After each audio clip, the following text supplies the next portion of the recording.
No hay nada mejor que estar con Él. No hay nada mejor que estar esta mañana aquí en la casa de nuestro Señor.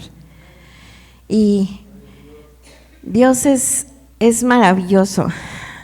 No sé si allá estén sintiendo lo mismo que aquí, pero hay una presencia de Dios muy, muy grande. Y de verdad que yo sé que Dios está hablando y yo sé que Dios está haciendo cosas gloriosas. A los testimonios siguen llegando de los 40 días. De esos 40 días en el altar, la gente sigue enviando testimonios de lo que Dios está haciendo, de lo que hizo, de lo que está haciendo y de lo que creo con todo mi corazón que vamos a ver. Porque le estoy creyendo a Dios. Y en esta mañana seguimos con nuestra serie de Rompiendo Maldiciones. Y el tema de esta mañana es maldiciones sin quebrantar. ¿Ustedes han oído hablar de la maldición de los Kennedy? Sí, algunos sí y otros no. Bueno, este es un término que los documentalistas, los periodistas de los Estados Unidos le pusieron a una serie de tragedias que marcaron a una de las familias más poderosas de los Estados Unidos, los Kennedy. En el año de 1941, Rosemary Kennedy fue sometida a una operación de cerebro. Esta cirugía se complicó y provocó que ella quedara sin habla y totalmente inmóvil, por la que sus padres decidieron internarla en un psiquiátrico hasta su muerte, que fue en el año 2005. En el año de 1944, Joseph Kennedy, quien era el hijo predilecto de Joe Kennedy tenía como aspiración que este hijo llegara a la presidencia de los Estados Unidos. Pero en el año de 1944, él murió en un avión que explotó en un bombardeo en la Segunda Guerra Mundial. En el año de 1963, John F. Kennedy fue asesinado mientras recorría las calles de Dallas, Texas. En el año de 1968, Robert F. Kennedy murió siendo tiroteado en Los Ángeles cuando él estaba proclamando su victoria como senador de los Estados Unidos. En el año de 1994, Jackie Kennedy, esposa de John F. Kennedy, falleció de cáncer. En el año de 1999, John F. Kennedy Jr. Fallece en un accidente aéreo junto a su esposa y a su cuñada. En el año 2020, Maeve Kennedy y su hijo desaparecen y 5 días después fueron hallados muertos. Y la historia continúa con cada uno de la familia, de la descendencia de los Kennedy. Todos ellos murieron a través de una tragedia. La Biblia nos enseña a nosotros en el libro de Proverbios, capítulo 26, versículo 2, como el gorrión en su vagar y como la golondrina en su vuelo, así la maldición nunca vendrá sin causa. Toda maldición tiene una causa. La maldición es el efecto de una causa. Pero también la Biblia nos enseña sobre la ley de la siembra y la cosecha. Y en el libro de Gálatas, capítulo 6, versículo 7, dice: no se engañen, de Dios nadie se burla. Cada uno cosecha lo que siembra. La maldición nunca vendrá sin causa. Y alguien me preguntaba y me decía, pero si ya nos entregamos a Cristo, ¿que Cristo no nos liberta de las maldiciones? Mire, Cristo nos liberta del poder del pecado, pero la gran mayoría de nosotros traemos cargando y jalando maldiciones heredadas, maldiciones de nuestros antepasados. La Biblia dice en el libro de Éxodo capítulo 20 que no nos inclinaremos ante imágenes, ante ídolos, porque Dios castiga esa maldad de idolatría, la castiga con maldición hasta la tercera y cuarta generación. La gran mayoría venimos de familias que practicaron la idolatría y esa es una maldición que se hereda. ¿Por qué? Porque la practicaron nuestros ancestros y entonces ellos llegaron a hacer pactos. Mire, en mi caso, mi nombre es María del Carmen y a mí me pusieron ese nombre en honor a la Virgen del Carmen. Mi abuela contribuyó y mi abuela a mí me dedicó para el servicio de esa Virgen. Mi mamá dice que ella no se acuerda que ella haya presenciado este hecho, sin embargo, así fue. Y conforme yo fui creciendo, llegó un momento en mi vida que yo me sentía como atrapada, como que por más que yo quería buscar a Dios, yo quería servir a Dios y yo quería de verdad entregar mi vida al servicio de Dios, algo siempre me detenía, algo siempre como que obstaculizaba ese avance en mí. Y entonces un pastor empezó a hablarnos y a enseñarnos sobre estas maldiciones sin quebrantar, heredadas que nosotros ignoramos, pero que están presentes. Esas maldiciones heredadas son como barreras invisibles, no vemos, pero están presentes y nos detienen en nuestra vida espiritual. Cuando yo empecé a indagar sobre mi origen, y empecé a preguntar y llegué al hecho de que a mí me habían dedicado a esta Virgen, mi abuela lo hizo, y entonces yo tuve que quebrantar ese pacto, tuve que romper con ese pacto que ella había hecho, porque ahora pues yo no quería servir a esa Virgen, yo quería servir al Dios vivo, grande y verdadero. A partir de allí yo pude avanzar en mi vida y pude servir a Dios como era el anhelo de mi corazón. El anhelo era servirlo de tiempo completo y Dios me permitió hacerlo. Pero ¿qué tuve que hacer? Romper con esa maldición, quebrantar esa maldición y ese pacto en mi vida. Una maldición, sus efectos de esa maldición nunca vendrán sin causa. Pero ahora bien, ¿qué es una maldición? Una maldición es la expresión de un deseo de que la desgracia, el mal y la desdicha caiga sobre una persona.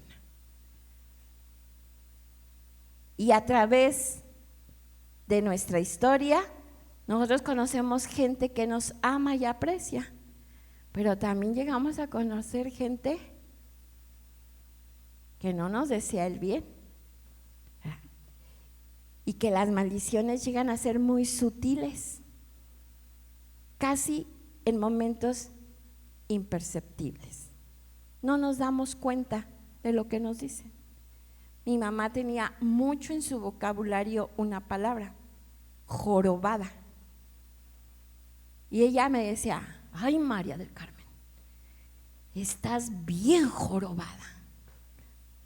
Y para todo lo que me salía mal me decía, es que estás jorobada. Y yo no lo captaba, yo no entendía, ¿no? Pero una ocasión leyendo la Biblia me topé con una historia de Jesús, una mujer jorobada.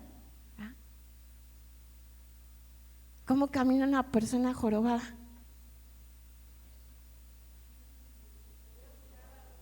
Sin poder mirar arriba. Y mire, literal, yo caminaba siempre así. Y me decían, Carmen, yo mande. No podía yo levantarme, no podía alzar mi mirada. Yo no podía caminar de frente con mi rostro, yo siempre mirando al piso.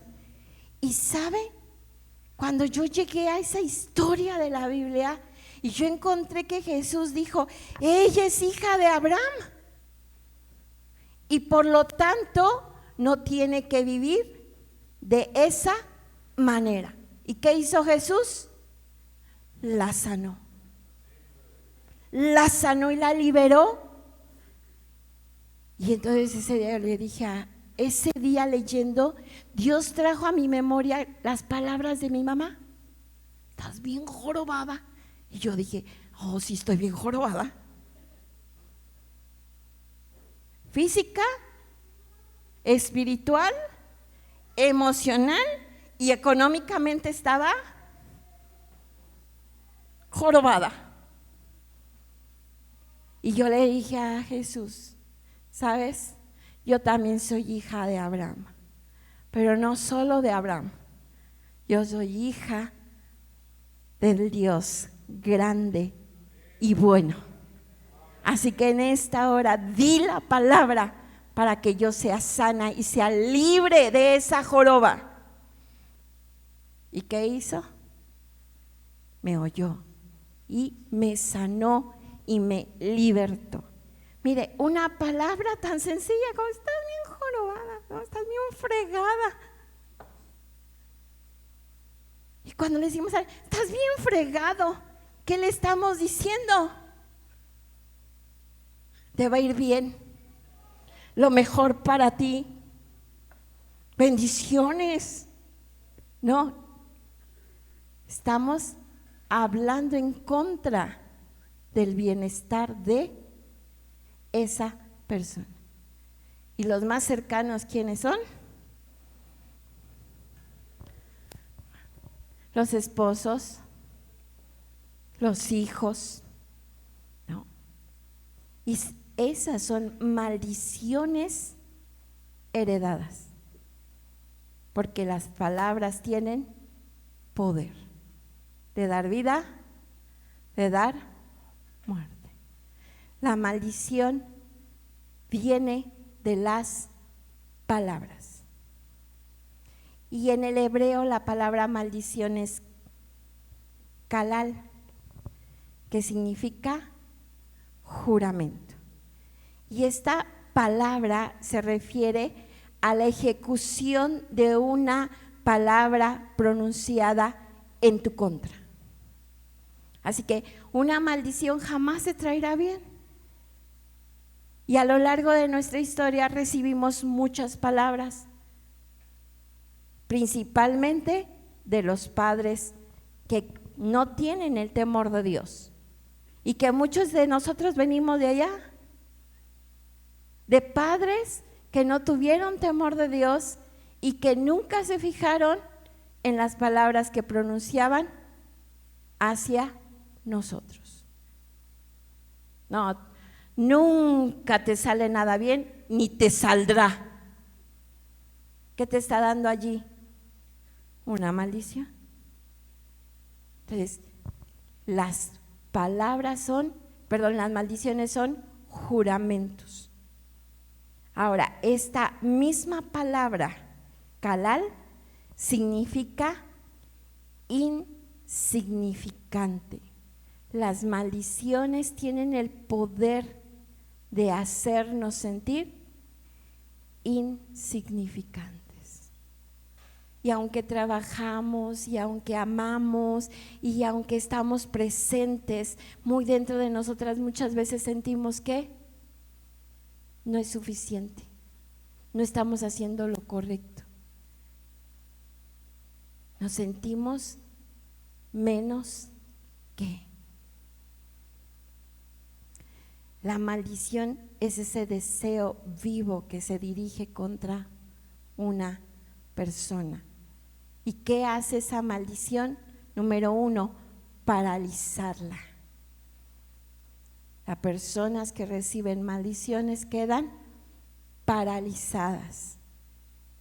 ¿Y cómo manifiestan ese daño? Pues se manifiesta a través del enojo, de la ira principalmente. Las personas que son muy enojonas, que se airan con facilidad, ¿verdad? O que no soportan, son personas que tienen maldiciones sin quebrantar en sus vidas. Y vamos a ver un ejemplo de ello. Segunda de Samuel, capítulo 11, versículo 1 al 4. Dice: David envió a Joab y con él a sus siervos y a todo Israel.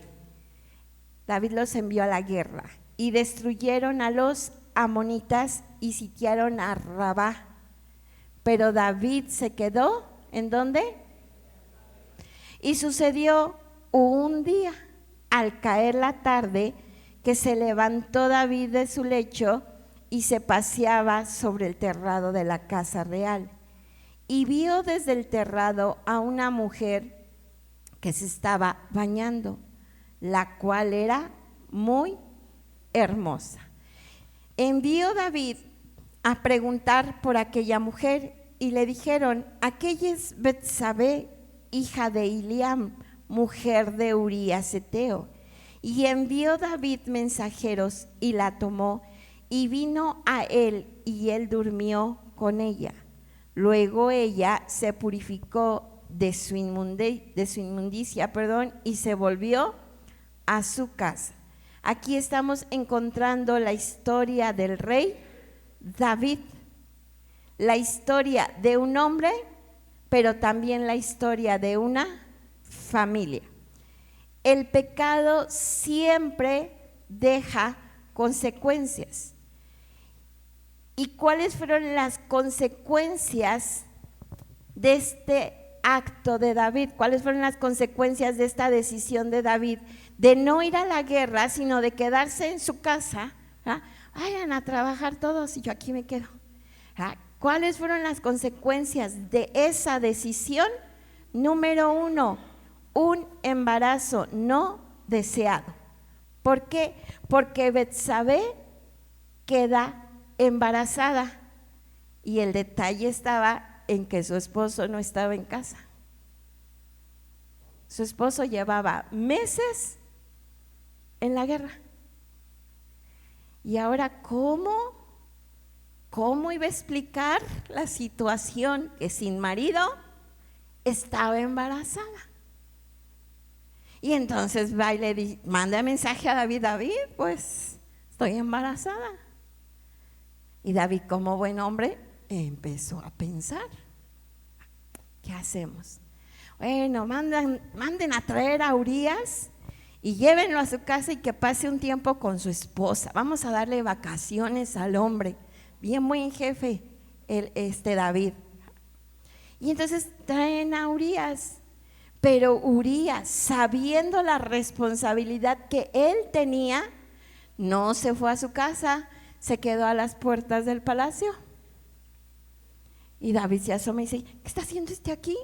No dije que se fuera a su casa, tiene que cumplir en su casa. Y Urías dijo: mientras Israel esté en guerra, yo aquí me quedo. Y ese David: ¿y ahora qué voy a hacer? ¿Cómo le haremos? Joab era el general del ejército de Israel. Joab, ven para acá. Mira, Como Urías no quiere ir a su casa, no quiere estar con su esposa, entonces mándalo al frente de la batalla, hasta adelante. Pero no le pongas a nadie con él, déjalo solito allí al frente. Oye, pero se lo van a escabechar, ¿no? Le van a echar a plato, lo van a matar. Vamos a mandar a algunos hombres con él, pues para que lo menos sienta apoyo. ¿Y qué dijo David? No, déjalo solo. ¿Con qué propósito? Que lo mataran. Y de esa manera, ¿a quién le iban a explicar? Que su esposa estaba embarazada. Pues ya, solucionó el problema. Urías va al frente, ¿verdad? Pone el pecho por todo el reino, pone el pecho por David y lo matan. Y dijo David, ya la libré, ya la hicimos. Y entonces David manda a traer a Betsabé al palacio y la tiene con él. Y David pensaba que todo estaba solucionado. Sin embargo, se le olvidó que había alguien que lo estaba observando. Y cuando David dice, yo quiero construir casa para Dios, ¿qué le dijo Dios? No, tú no, porque en tus manos tienes sangre. ¿Qué sangre tenía? ¿Mandé? No los oigo. Es que como peleaba tanto y andaba en tantas guerras y mató a tanta gente, por eso estaba lleno de sangre. No, la sangre que había en sus manos era la sangre de Uría. ¿Qué había hecho? Cometió un asesinato. Y entonces Dios le dijo, no puedes construirme casa. Entonces un embarazo no deseado, un asesinato, y después nace el bebé. ¿Y qué pasa con ese bebé? Muere. La sentencia de Dios para David era que ese bebé no viviría. Y entonces el bebé muere. David creyó que podía esconderse de Dios, pero en esta ocasión Dios envió a un profeta, al profeta Natán, para confrontar a David con su pecado, para confrontar a David con su maldad. Y el rey David dicta su propia sentencia. Leamos en 2 de Samuel, capítulo 12, versículo 6. ¿Me ayudan a leerlo todos, por favor? Y debe pagar la cordera con 4 tantos, porque hizo tal cosa y no tuvo misericordia. Natán le dice, te voy a platicar la historia de un hombre. Este hombre tenía muchas corderitas y había otro hombre que solo tenía una.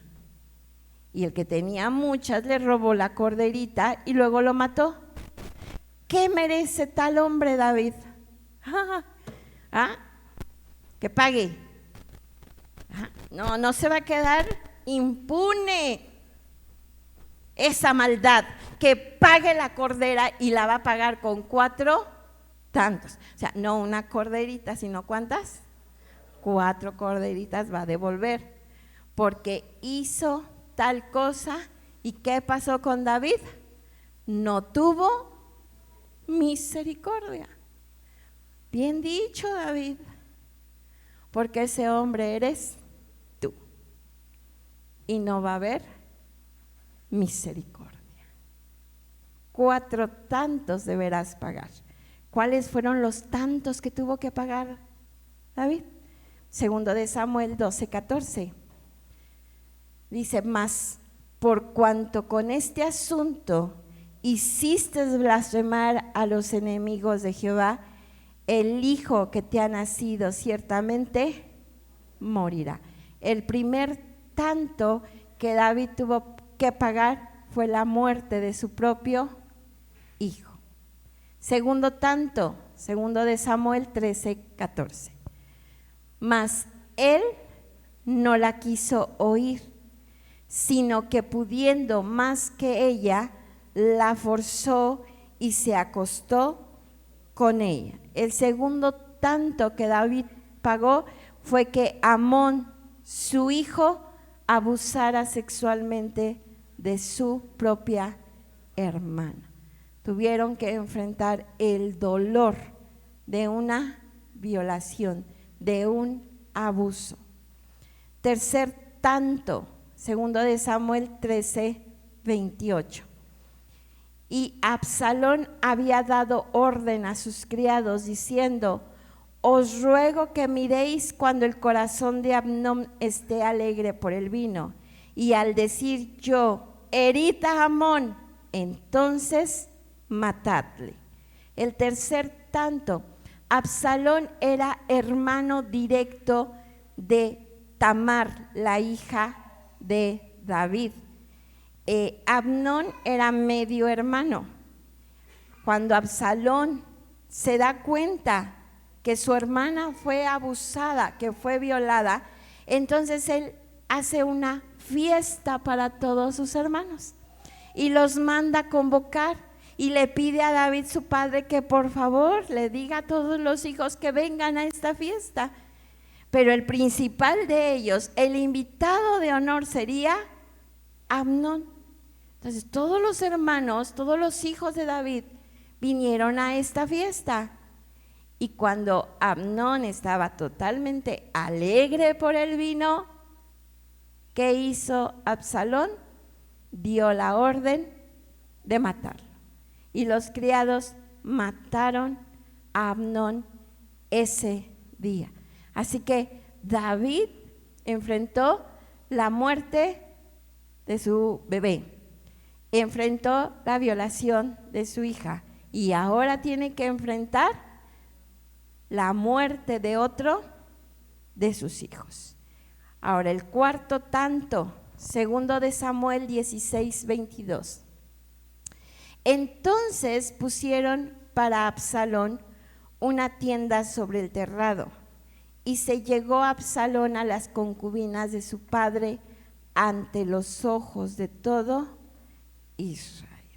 Después de la muerte de Amnón, Absalón se levanta en contra de su propio padre.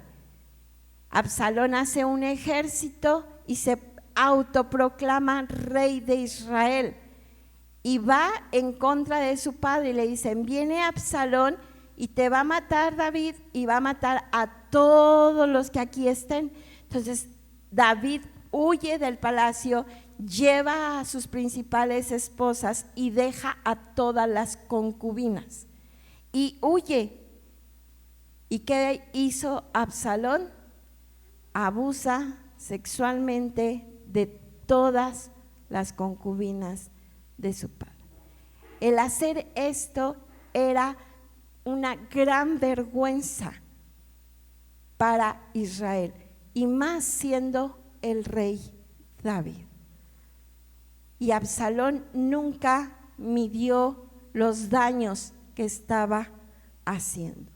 El corazón de David se rompió ante todos estos sucesos que le vinieron por haber estado un día desocupado, paseándose por la terraza y tomando a una mujer que no era de él. Terribles consecuencias, grandes consecuencias, graves consecuencias. Y como leíamos en Gálatas, de Dios nadie se burla. A Dios jamás le vamos a poder engañar. De Dios jamás nos vamos a poder esconder, porque todo lo que se hace en lo oculto sale a la luz. La luz en algún momento lo manifiesta. Y les dije, la historia del rey David fue una historia de un hombre, pero también fue la historia de una familia, pero no tan solo de una familia, sino fue la historia de una descendencia. ¿Por qué? Porque la maldición, mis hermanos, trasciende a través de las generaciones. Las maldiciones no se detienen con la muerte de alguien, las maldiciones perpetúan en la descendencia, en los hijos, en los nietos, en los bisnietos. Si esa maldición no se rompe, entonces seguirá en la siguiente generación y en la siguiente generación y en la siguiente generación. El papá de los Génesis cometió una transgresión. ¿Y quiénes la pagaron? Los hijos, los nietos y los bisnietos y los tataranietos. Fíjese el poder de una maldición. Y este mal no se detuvo con David. Este mal persiguió al siguiente rey de Israel, que fue Salomón. Primero de Reyes, capítulo 9, versículos 1 al 7. Cuando Salomón terminó de construir el templo del Señor y el palacio real, cumpliendo así todos sus propósitos y deseos, el Señor se le apareció por segunda vez como lo había hecho en Gabaón. Entonces el Señor le dijo: he escuchado tu oración y la súplica que me has hecho. Consagro este templo que tú has construido para que yo ponga mi nombre en él por siempre. Mis ojos y mi corazón siempre estarán allí. En cuanto a ti, si me sigues con integridad y honestidad, como lo hizo tu padre David, y me obedeces en todo lo que yo te ordene y cumples mis estatutos y leyes, yo afirmaré para siempre tu trono en el reino de Israel, como le prometí a tu padre David cuando le dije: nunca te faltará un descendiente en el trono de Israel.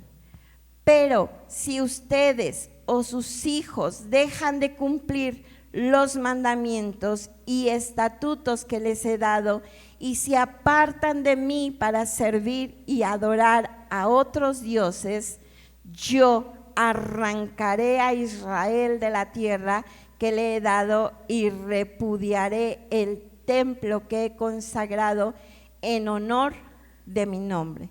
Entonces Israel será el objeto de burla de todos los pueblos.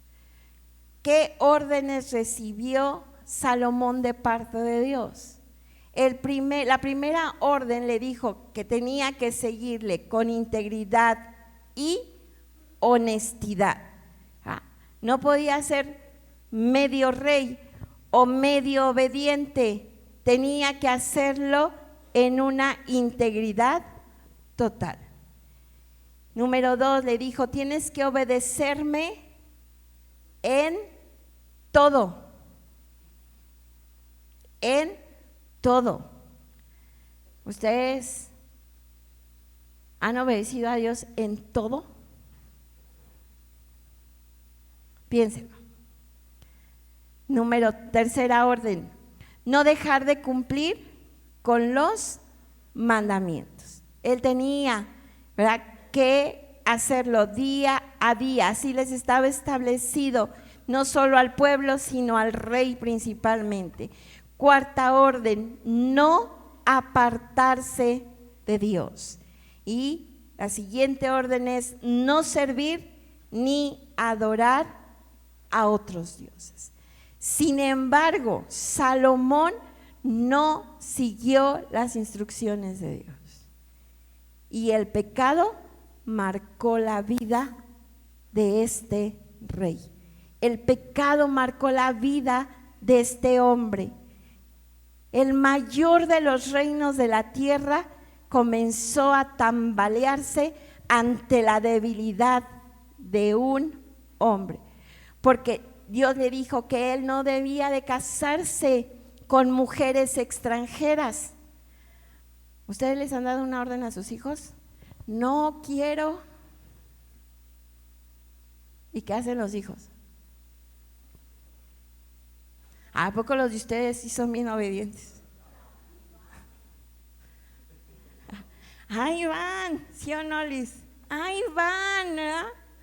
Les dicen no, ¿y cómo que no? ¿Para qué están los no? ¿Para qué? Para ir en contra de ellos. Y eso hizo Salomón. No te cases con mujeres extranjeras. Ah, ¿cómo no? Se buscó una egipcia, una filistea, una amonita, una moabita, ¿verdad? Y él tuvo esposas de todas las naciones que estaban a su alrededor. Lo único es que nunca se casó con una mujer de su pueblo. Todas sus mujeres.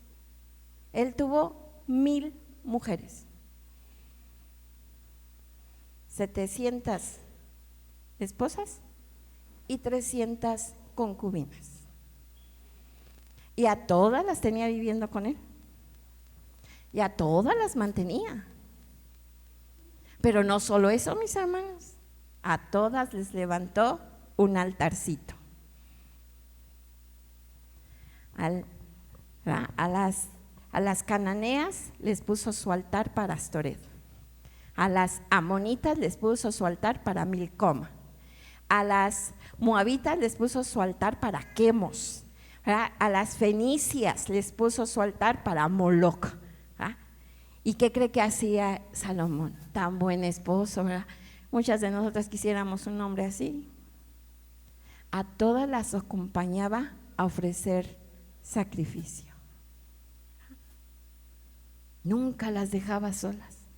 Imagínense 1000 mujeres, 1000 altares, 1000 días ocupados en ir a ofrecer el sacrificio a dioses que Dios había dicho: no te inclinarás a ellos ni los adorarás, porque yo soy tu Dios. Pero Salomón dijo: ay, Señor, tú eres mi Dios, pero ellas son mis, ¿qué dicen? Mis capillitas.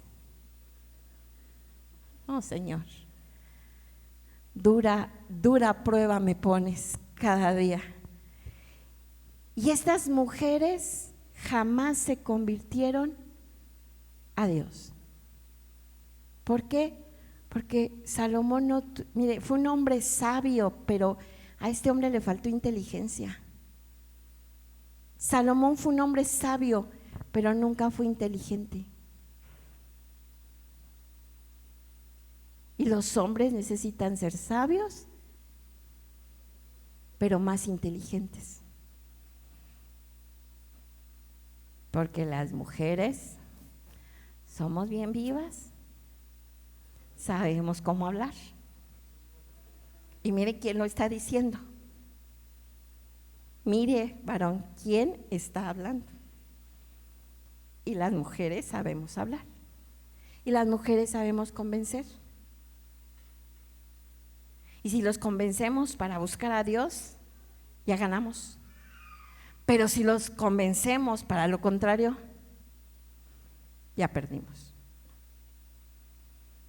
Y los hombres son sabios por naturaleza, pero no inteligentes. Y las mujeres somos inteligentes por naturaleza, pero no sabias. Por eso la orden: la mujer sabia. ¿Qué tiene que buscar el hombre? Inteligencia. ¿Qué tiene que buscar la mujer? Sabiduría. ¿Para qué? Para que podamos complementarnos. Entonces, Salomón era el hombre más sabio, ¿verdad? Cuánto se ha hablado de la sabiduría de este hombre, pero no era inteligente. Diría mi esposo, era tonto.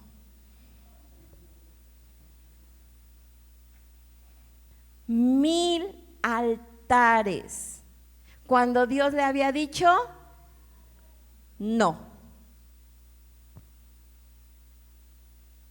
y Salomón le fue mal. Primero de Reyes 11:11.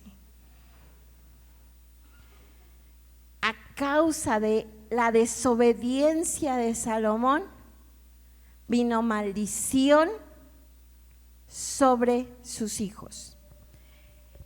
Dice, el Señor le dijo, ya que procedes de este modo y no has cumplido con mi pacto, ni con los estatutos que te he ordenado, puedes estar seguro de que te quitaré el reino y se lo daré a uno de tus siervos.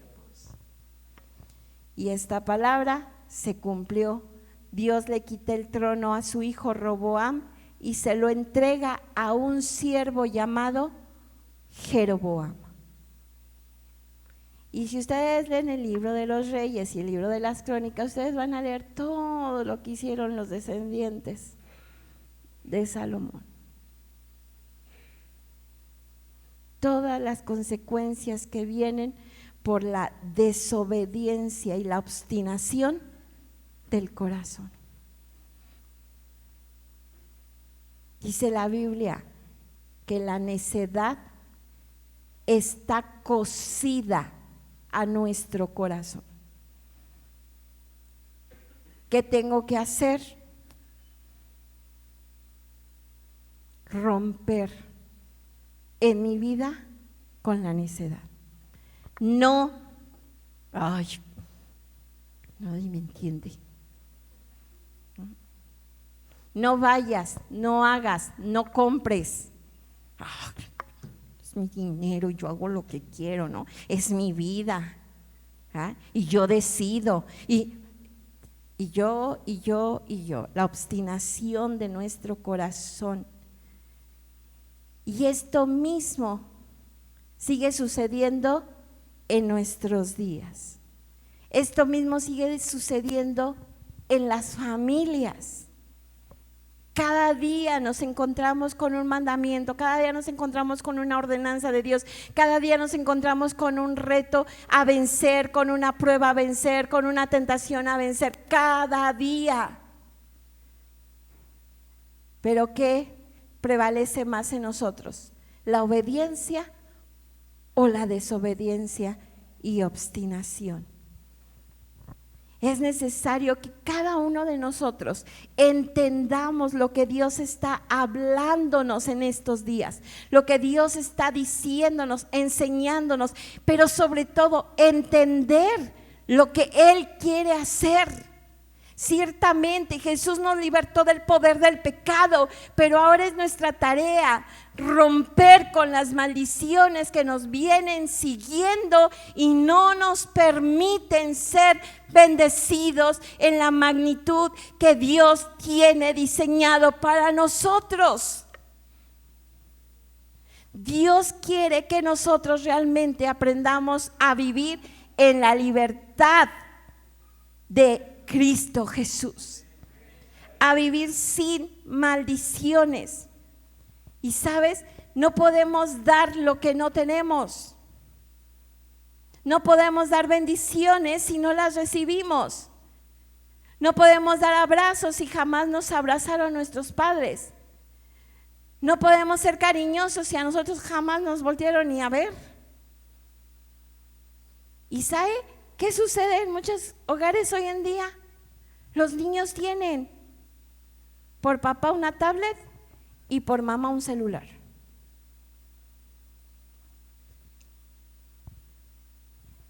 Vete para allá, toma, ándale, ya sabes cómo moverle. Nosotros no, pero yo sí.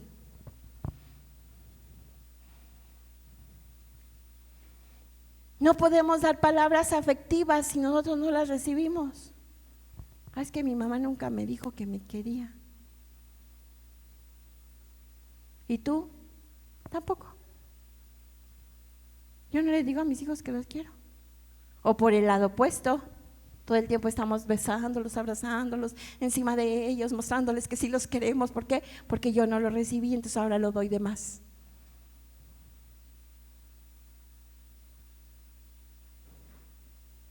Si fuimos rechazados en casa, si fuimos rechazados por nuestros padres, entonces jamás nos sentimos bien con otras personas, siempre nos aislamos, nos retraemos. ¿Por qué? Porque hay una maldición de rechazo en nuestras vidas. Les dije que una maldición paraliza, y las maldiciones que recibimos, mire, muchas de ellas llegan desde el vientre, desde el momento en que la madre no tenía planeado un embarazo y se da cuenta que está embarazada, ¿verdad? Ahí lo primero es, no, yo no quiero estar embarazada, no, es que tengo planes, es que ahora mi vida cómo va a ser, ¿verdad? ¿Qué está haciendo ahí? Rechazando. Ese bebé, ese ser ya está recibiendo rechazo. ¿Y cómo va a ser el embarazo? Y cuando le dice a los papás, ¿verdad? Es que estoy embarazada. ¿Cuál es la reacción de los papás?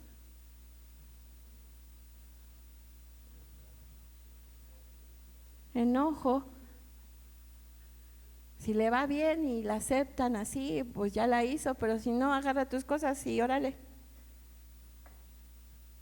A ver cómo le hace. Ese niño va a ser un niño de éxito. Ese niño le va a ir bien en la vida. Ese niño se va a encontrar con las barreras invisibles del rechazo, con las barreras invisibles de la maldición. ¿Cómo podemos nosotros saber que estamos bajo maldición?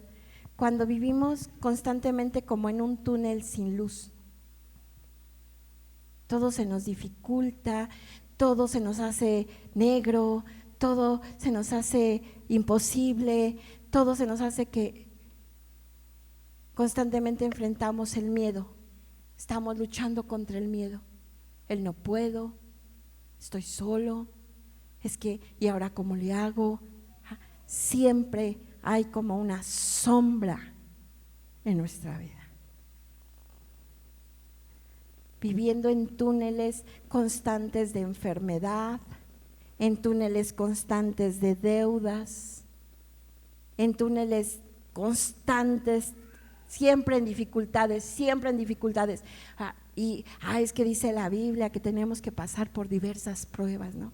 Sí, hermanos, pero también Dios nos da tiempos de bonanza, Dios también nos da tiempos de prosperidad, también Dios nos lleva al oasis, también Dios nos lleva a vivir tiempos buenos, no siempre en problemas, no siempre en problemas, siempre en problemas.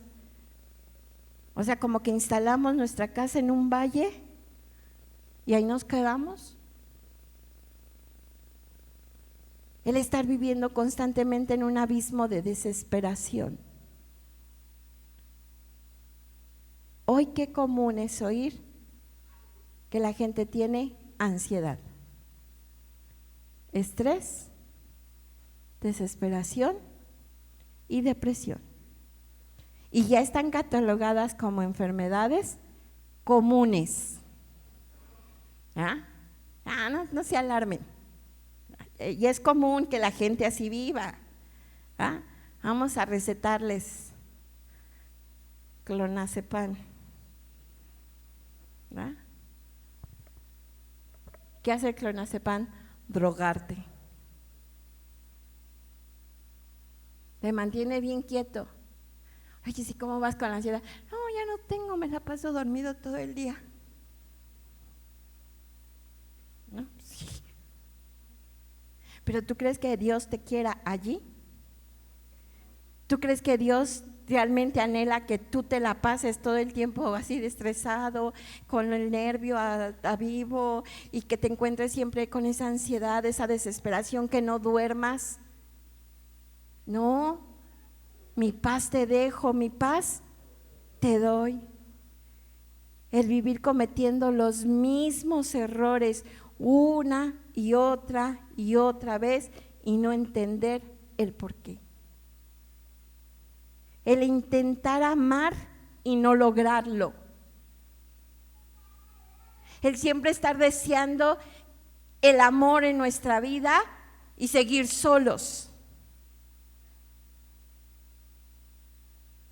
Esas son señales de maldiciones en nuestra vida sin quebrantar.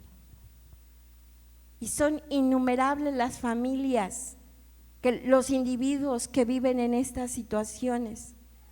Pero estas situaciones, estas maldiciones en la vida, no solamente afectan al individuo o a la familia, también afectan a la congregación. Congregaciones que luchan durante años para prosperar y no lo logran. Congregaciones en donde no hay crecimiento espiritual en la gente. Escuchan la palabra y escuchan la palabra y escuchan la palabra, pero no hay un crecimiento en sus vidas, siempre atorados en el mismo lugar. Congregaciones que con mucha frecuencia se están dividiendo. Me platicaban de una congregación y me decía esta persona: yo vengo de tal congregación, pastora. Le dije: yo la conozco y conozco al pastor y a su esposa, ¿no? No, pastora, yo salí de esa congregación y abrí una en mi casa. Bueno, no fui la única. Al poquitito tiempo, otra persona dividió la iglesia y abrió iglesia en su casa. 4 veces, 4 personas que salieron con problemas de allí y fueron y abrieron una iglesia. Eso no es de Dios. Una iglesia jamás debe nacer de una división. Congregaciones que tienen chispazos de avivamiento, de crecimiento, pero de pronto como que todo se esfumó y otra vez viene el letargo a la iglesia y otra vez se vuelve a empezar. Proverbios 26:2 dice: como el gorrión en su vagar y como la golondrina en su vuelo, lea conmigo: así la maldición nunca vendrá sin causa. La maldición es una sombra que nos va acompañando. La maldición es la barrera invisible que nos impide avanzar. Pero hoy en este día Dios nos está dando la oportunidad para el reconocimiento de alguna maldición en nuestra vida. Número 2, para el arrepentimiento, confesando esa maldición, sea que la hayas cometido tú o que te la hayan heredado tus padres. Y la primera maldición a quebrantar es la idolatría. Ahora, la gran mayoría de nuestros ancestros practicaron la hechicería. ¿Cómo? Yendo a una limpia. ¿Cierto? ¿A qué más se va? ¿Qué más? Yo nunca fui. A que les lean las cartas. La piedra, la mano, ¿qué más? El café. ¿Y cuántos les incendiaron una rueda de fuego y los hicieron que se metieran adentro? O les prendían un brasero y los hacían que lo brincaran de un lado hacia otro.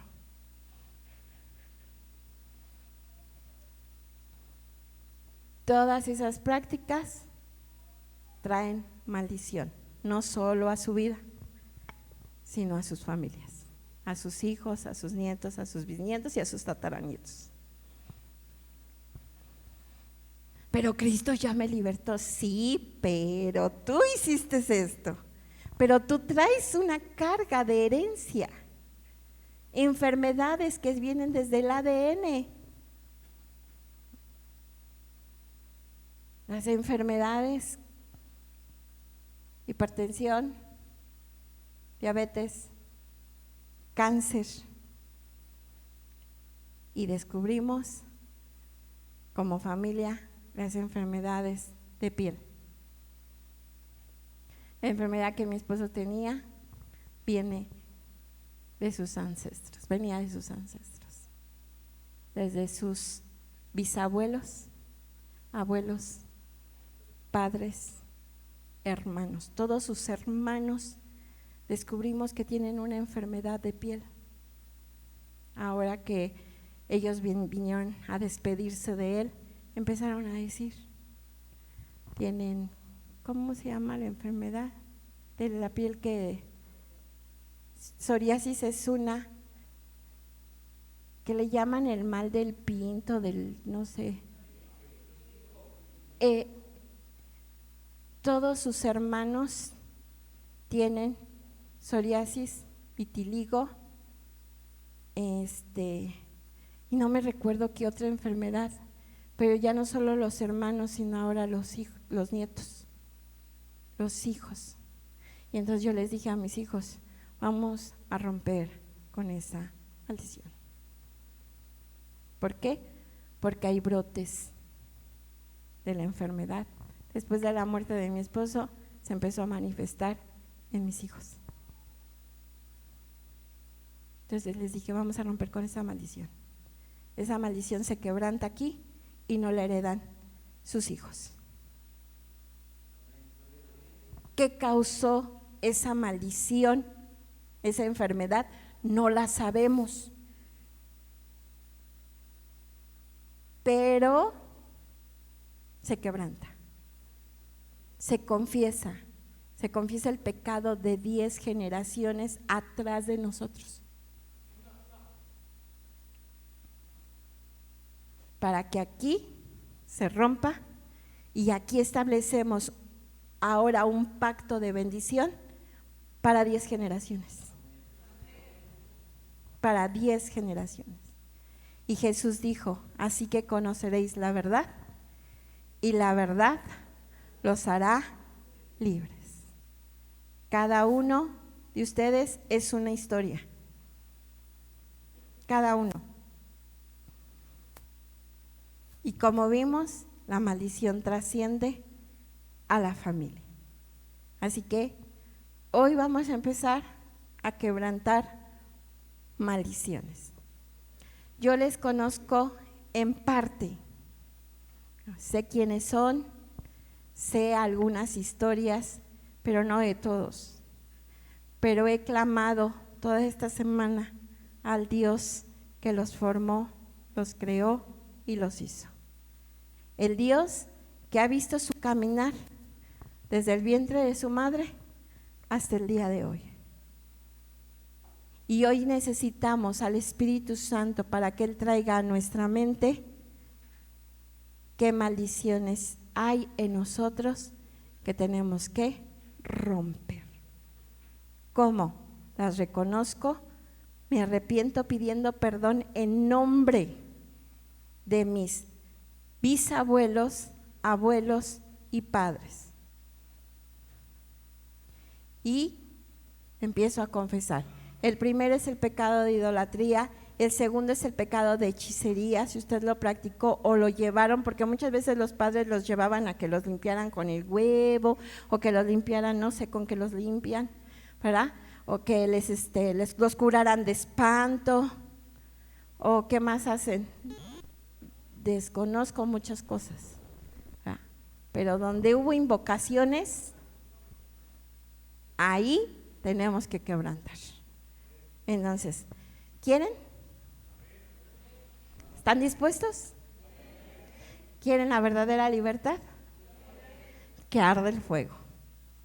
Que arda el fuego del Espíritu Santo en nosotros y queme esas maldiciones. Que las queme hasta hacerlas cenizas y que no quede huella de ellas en nuestra vida ni en nuestros hijos. Así que, primero, antes de que usted se ponga de pie, cierre sus ojos.